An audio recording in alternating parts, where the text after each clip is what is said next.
যে এটা দীৰ্ঘদিনীয়া সপোন BTAD সেনা গঠনৰ আজি BTAD সেনা গঠনৰ প্ৰস্তাৱ গতিকে কি প্ৰভাৱ পেলাব বা কেনেধৰণৰ এই পৰিকল্পনা হ'ব এইটো নিশ্চিতভাৱে আমি কৈছোঁ যে প্ৰায় 20,000 সেনানী সহ এটা মানে সংগঠন হ'ব আৰু যদি আমি যেনেকৈ ধৰণে ভাবিছোঁ কাৰণ আমি আপোনালোকে জানে যে আমি নিজে সমগ্ৰ মানে মানুহ আৰু মাটিৰ কাৰণে উৎসৰ্গিত মানুহ আৰু আমি নিজেও বিচাৰোঁ যে এনেকুৱা এক্সাম কৰ্মী হওক যে অকল BTAD ৰাইজক বিভিন্ন সমস্যাৰ পৰা উদ্ধাৰ কৰাৰ ক্ষেত্ৰতে নহয় বা বিভিন্ন সমস্যা মানে সহায় কৰাতে নহয় যাতে অসমৰ কাৰণে ভৱিষ্যতে এটা সম্পদ হয় অৰ্থাৎ এখেতক আমি সম্পদ হিচাপে আমি শিকাই বুজাই লোৱাৰ কাৰণে আমি চেষ্টা কৰিছোঁ আৰু এই ক্ষেত্ৰত মই ভাবোঁ মই বিশ্বাস আছে কিন্তু আমি সফল হ'ব পাৰিম ব্যৱধান বাঢ়িব নেকি বড়ো আৰু অবড়োৰ মাজত নিশ্চয় নাবাঢ়ে এই ব্যৱধানটো সাময়িকভাৱে বাঢ়িলেও যেনেকুৱা মাজে মাজে চেন্সেক্সৰ মানে অলপ মানে ডাউন হয় কিন্তু পিছত মানে উঠি যায় এনেকুৱা ধৰণৰ কথাটো যে হয়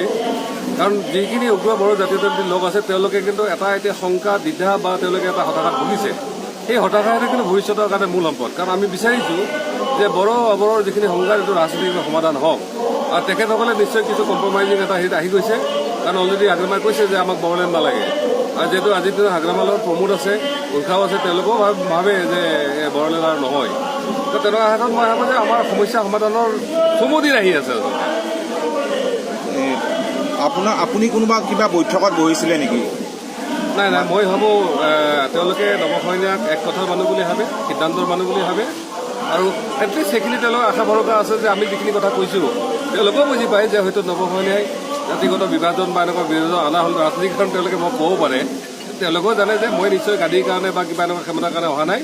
আমি সমস্যা সমাধান কৰিব পাৰিম তেওঁলোকেও কিন্তু ভাবে এই কথা এইটো আপোনালোকৰ সপোনটো কোকৰাঝাৰ দখলৰ নে অসমৰ বিভিন্ন ঠাইতো আপোনালোকে চাওক বিগত AGP হওক কংগ্ৰেছ হওক BJP হওক দিছপুৰ কিন্তু এইফালেদি গৈ কিনে পাইছে সেইকাৰণে কৈছোঁ যে দিছপুৰ যাতে আমাৰ ৰাইজৰো প্ৰতিনিধি থাকে আগন্তুক 21 নিৰ্বাচনত যাতে আমাৰো যাতে MLA বা 2-4টা মিনিষ্টাৰ থাকে কাৰণ এতিয়া যিকেইটা আমাৰ কেবিনেট মিনিষ্টাৰ আছে আমাৰ এইফালৰ তেওঁলোক মানে নিজৰ সম্পত্তি বা নিজৰ সুবিধাৰ বাবে বেলেগ কথা নাই তেওঁলোকৰ তেনেকুৱা হ'ব যে নিশ্চিত মানুহ যদি আমি এক্সাম পঠাব পাৰোঁ অকল BTAD নহয় সমগ্ৰ লৱাৰ আছামৰ কাৰণে আচলতে কিছু সুবিধা হ'ব বড়ো অবড়োৰ যিটো ব্যৱধানৰ কথা কোৱা হৈছে সাংসদত আপুনি কেনেধৰণে সৰব হ'ব এইটো ব্যৱধান কমাবলৈ চাওক আজি কথা ক্লিয়াৰ যে 370 হাতাই দিয়াৰ পিছত সকলোৱে এটাই কুৱেশ্যন যে 370 হাতাও নিচিনা 371 হাতাব নে নাহাতাই